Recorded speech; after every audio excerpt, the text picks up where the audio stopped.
Dear students, Assalamu alaikum.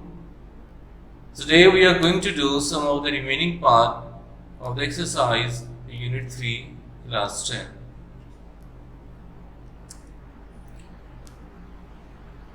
This is Lecture 3. Simile. Simile क्या होती है? Simile उर्दू में इसे तशबीह बोलते हैं। और तशबीह क्या होता है? मुशाबहत देना, किसी का किसी से मवाजना करना। और ये फिगर ऑफ स्पीच इसे बोलते हैं, figure of speech.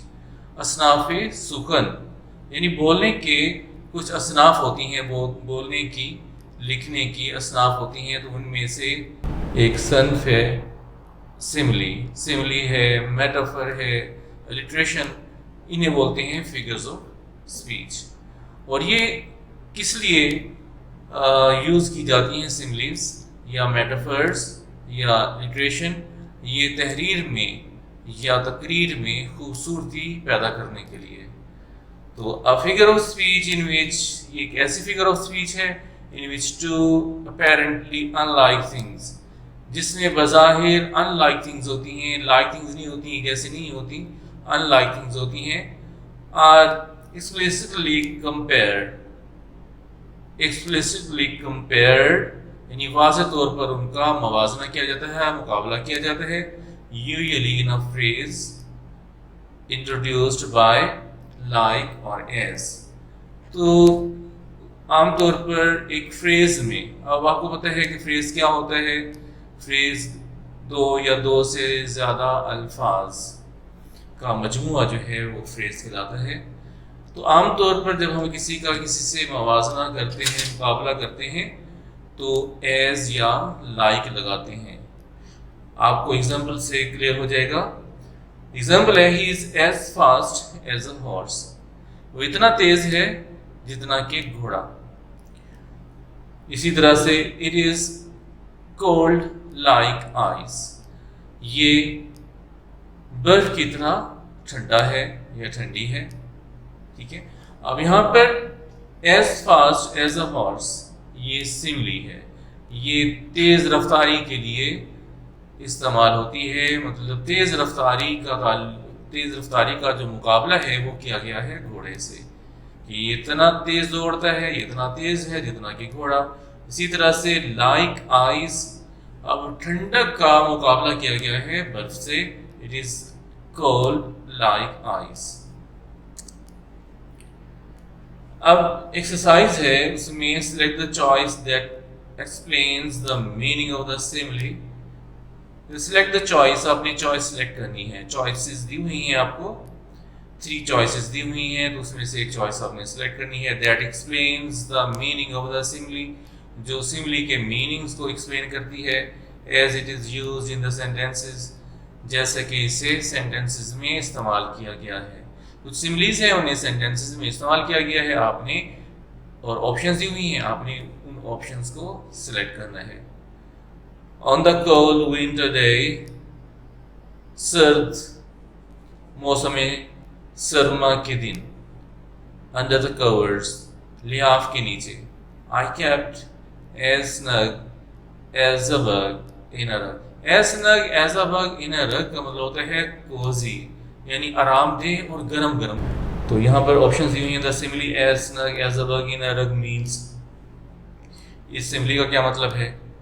There were bugs in my bed, मेरे बेड में खटमल थे, ये हो सकता है? नहीं। I was cosy in my bed, मैं अपने बेड पर बहुत आरामदेह और गर्म था, ये हो सकता है। आई वॉज टू कोल्ड, मुझे इतनी सर्दी लग रही थी, तो स्टे इन माई बेड, कि मैं अपने बेड पर नहीं लेट सकता था, नहीं ठहर सकता था, तो ये भी नहीं है, सर्दी तो नहीं लग रही, बल्कि as snug as a bug in a rug का मतलब होता है cosy, comfortable and warm. Next देखें, the new teacher was as sweet as apple pie, नई टीचर इतनी मीठी थी जितना कि सेब का समोसा। वैसे अगर लफ्जी तर्जमा इसका किया जाए तो इसका लफ्जी तर्जमा कुछ और है और इसका बामहारा तर्जमा कुछ और होता है।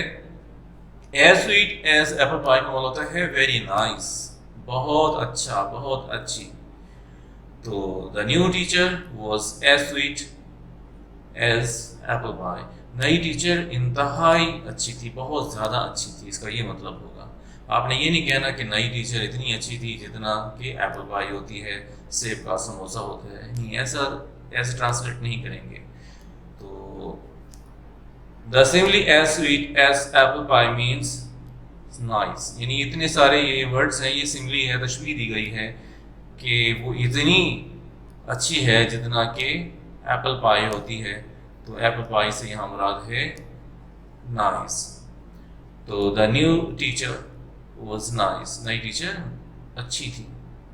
The new teacher was big, नई टीचर बड़ी थी। बाई ईटिंग टू मच पाई, इतने ज़्यादा समोसे खाकर बड़ी हो गई, बहुत ज़्यादा हैवी हो गई, तो ये भी इसका मतलब नहीं होगा।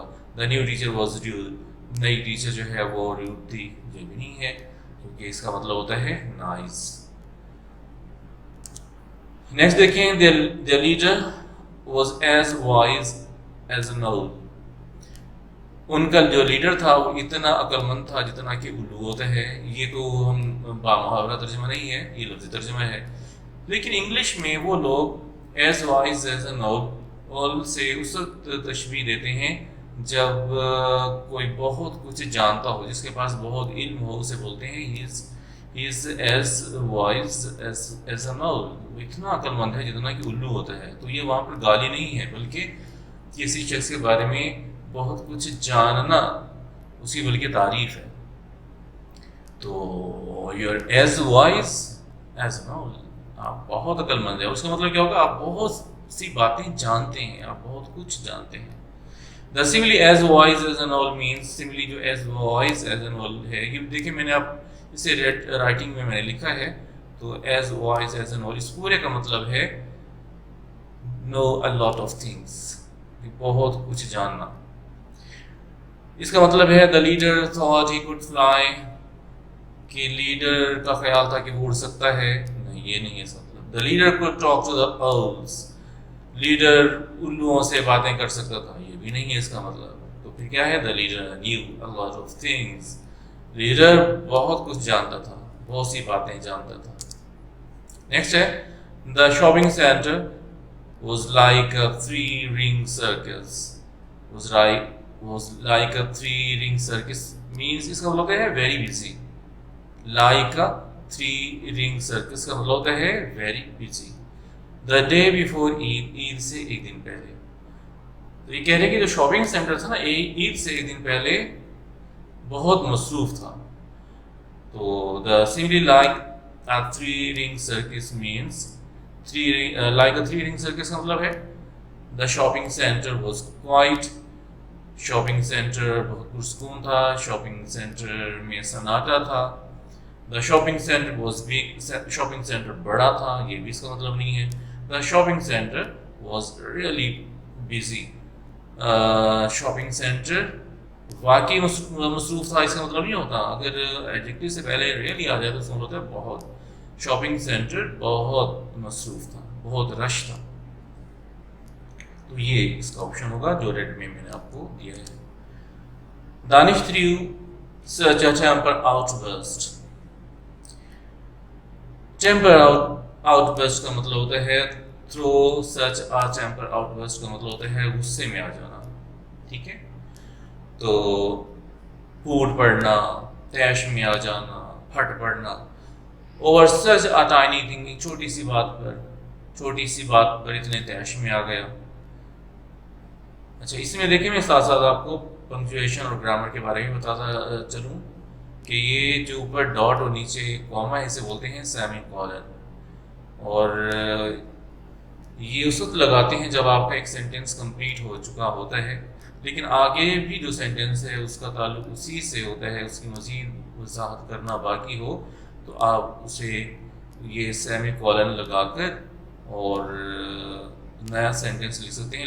लेकिन नए वो फर्स्ट लेटर उसका कैपिटल नहीं होगा, फुल स्टॉप के बाद हमेशा फर्स्ट लेटर कैपिटल होगा। अदरवाइज अगर सेमीकोलन है, सेमीकोलन के बाद है कि ही एच स्मॉल है। He was acting like a baby, acting वो इस तरह वो बच्चों की तरह हरकतें कर रहा था। तो इसका क्या होगा, इस सिमिली का मतलब दानिश वॉज मैच्योर, दानिश संजीदा मिजाज था, नहीं था, बच्चों जैसा था वो। तो दानिश वॉज एक्टिंग चाइल्डिश, हाँ दानिश बच्चों जैसी हरकतें कर रहा था। Danish was baby sitting, baby sitting भी नहीं था। मोहसिन वॉज एज एक्सप्लोसिव, लफ्ज़ी तर्जुमा करेंगे तो मोहसिन ऐसे फट पड़ा, एज अ वोल्केनो, जैसे कि आतिश फशां फट पड़ता है। When he found out his bike had been stolen, when he found out, जब उसे पता चला, his bike had been stolen, कि उसकी बाइक जो है वो चोरी हो चुकी है, तो वो इस तरह से वो फूट पड़ा, इस तरह से गुस्से में आ गया। तो as explosive as a volcano का मतलब होता है गुस्से में आ जाना, ठीक है। तो एज एक्सप्लोसिव, देखिए एज आ रहा है तो ये सिमली है, सिमली यूज हो रही है, तो इसलिए, और ये खूबसूरती के लिए इस्तेमाल होती है। हम वरना आप कहते हैं कि देखिए एंग्री यूज कर लेते हैं, सारे लफ्ज जरूर यूज करने हैं, हाँ वो तहरीर में, तकरीर में खूबसूरती पैदा करती है ये सिमली। तो इसका मतलब है Mohsin was happy, no, Mohsin was angry, yes he was angry, as explosive as a volcano.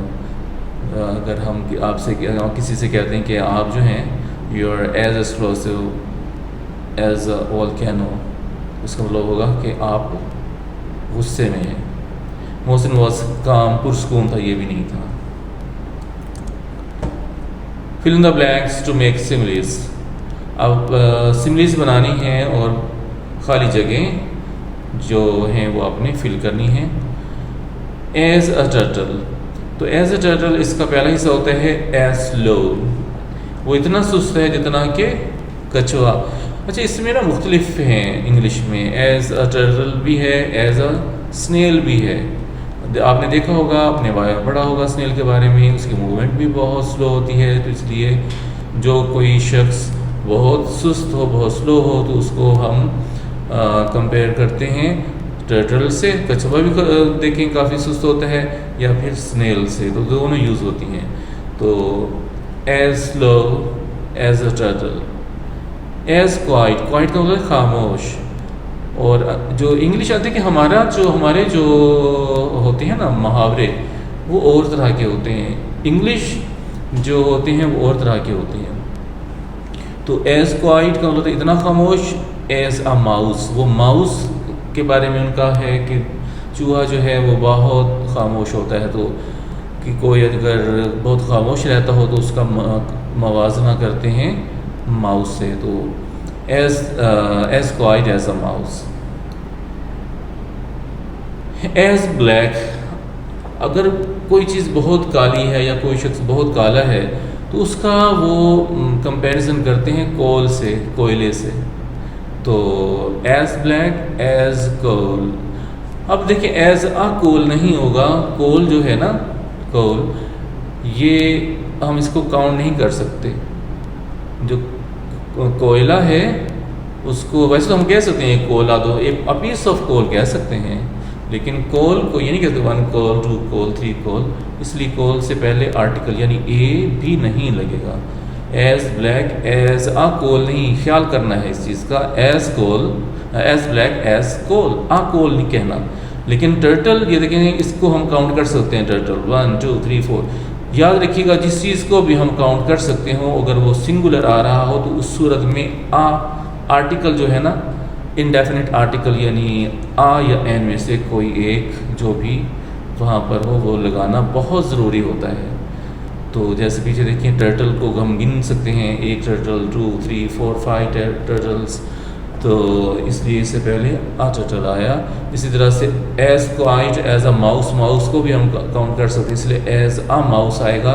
लेकिन as black as a coal नहीं होगा, कोल को हम काउंट नहीं कर सकते, उसको हम मापते हैं, मैयर करते हैं, तोलते हैं, तो तोलने वाली चीज़ के साथ आ एन नहीं लगता। एज टॉल, अगर कोई बहुत ऊंचा हो, कोई शख्स उसकी हाइट बहुत ज़्यादा हो, तो उसको कंपेयर करते हैं जिराफ से। आपने देखा होगा जिराफ भी बहुत टॉल होता है, तो कोई अगर शख्स बहुत उसकी हाइट बहुत ज़्यादा हो तो कहते हैं as tall as a giraffe. और जिराफ को भी आप काउंट कर सकते हैं, तो एज जिराफ नहीं कहना बल्कि एज अ जिराफ। ख्याल करना इस चीज़ का। काउंटेबल जो नाउन होंगे अगर सिंगुलर होगा तो उसके साथ आपने आ या एन भी लगाना है। एज अ लेमन, अब इसका पहला हिस्सा नहीं है। अब लेमन कैसा होता है, ये सोर होता है, खट्टा होता है, तो हम कहेंगे as sour as a lemon, इतना खट्टा जितना कि लीमू। एज हनी, अब हनी के देखें, हनी के साथ भी आ नहीं है क्योंकि हनी को भी हम काउंट नहीं कर सकते, एक शहद दो शहद, हनी को भी हम तोलते हैं, इसलिए इसके साथ भी आर्टिकल नहीं आएगा। तो हनी के लिए, हनी में क्या खासियत होती है, हनी मीठी होती है, हनी मीठा होता है ना, तो इसलिए इसके साथ हम कहेंगे as sweet as honey. As a honey नहीं कहना, मैं बार बार कह रहा हूँ, आप लोग गलती में ऐसे कर जाते हैं। हनी को हम काउंट नहीं कर सकते हनी को, तो इसलिए एज स्वीट एज हनी। देखिए अभी आपने पीछे पढ़ा as sweet as apple pie, और अब यहाँ पढ़ रहे हैं एज स्वीट एज हनी। याद रखिएगा, अगर मतलब हो मीठा तो फिर तो आएगा एज स्वीट एज हनी। वो इतना मीठा है जितना कि शहद। और अगर कोई भी चीज़ है, सपोज मेलन है, हमने कहा कि the melon is as sweet as honey, melon इतना मीठा है जितना कि शहद होता है। कोई अच्छा है यानी अच्छा है, कोई अच्छा है तो फिर हम कहेंगे as sweet as apple pie. ख्याल करना है, as sweet as apple pie का मतलब होता है अच्छा, नाइस, लेकिन एज स्वीट एज हनी का मतलब होता है मीठा, इतना मीठा जितना कि शहद। ये देखिए मैंने ये लिख दिया आपके आसानी के लिए, as slow as a turtle as quiet as a mouse as black as coal as tall as a giraffe as sour as a lemon as sweet as honey. अब इसके हमने सेंटेंसेस बनाने हैं इसके, तो वो भी मैंने आपको बना के दे दिए हैं। तो ही वॉक्स, वो चलता है, कैसे चलता है, as slow as a turtle, कछुए की तरह स्लो चलता है। She is always as quiet as a mouse, वो हमेशा इतनी खामोश रहती है जितना कि चूहा। The clouds are as black as coal, बादल इतने काले हैं जितना कि कोयले जैसे काले। She is as tall as a giraffe, वो इतनी लंबी है जितना कि जिराफ होता है। These grapes are as sour as a lemon, ये अंगूर इतने खट्टे हैं जितना कि लेमन होता है। The melon was as sweet as honey, melon इतना मीठा था जितना कि शहद होता है। तो डियर स्टूडेंट्स, ये आपका लेक्चर नंबर 3 था। टेक केयर, अल्लाह हाफिज़।